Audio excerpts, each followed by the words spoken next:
ఆయన 15 సంవత్సరాలు కట్టుకున్నాడు. ఆయన కట్టిన అమౌంట్కి వడ్డీ వేసి ఇస్తాం. కాబట్టి ఇన్సూరెన్స్ సేవింగ్ అనేది చాలా ఇంపార్టెంట్. సేవింగ్ లో 2 పద్ధతులు ఉంటాయంట జనరల్ గా.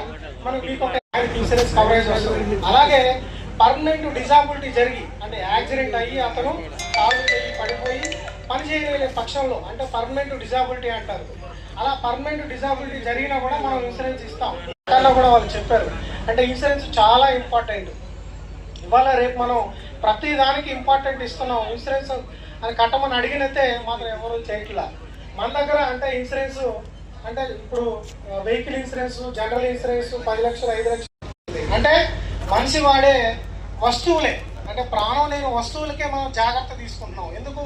వాటి మీద మనం ఇన్వెస్ట్మెంట్ చేసాము. వాటికి ఏమైనా జరిగితే నష్టపోకుండా, ఇన్సూరెన్స్ ఉంటే నష్టపోకుండా ఉంటాం కాబట్టి మనం వాటికి ఇన్సూరెన్స్ చేయించుకుంటున్నాం. కానీ అది ఓకే, మనం వాటి మీద ఆధారపడ్డాం, ఇన్సూరెన్స్ చేసాం. కానీ ఒక వ్యక్తి మీద ఆధారపడి ఎంతమంది ఉంటారు? ఫ్యామిలీ, భార్య, పిల్లలు, తల్లిదండ్రులు మొత్తం ఆ వ్యక్తి మీద ఆధారపడి ఉంటారు.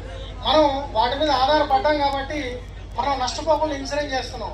కానీ మన మీద ఆధారపడి మన ఫ్యామిలీ ఉంటుంది కదా, మనకు కూడా ఇన్సూరెన్స్ ఉండాలి కదా, అది మాత్రం మర్చిపోతున్నాం. ఓకే.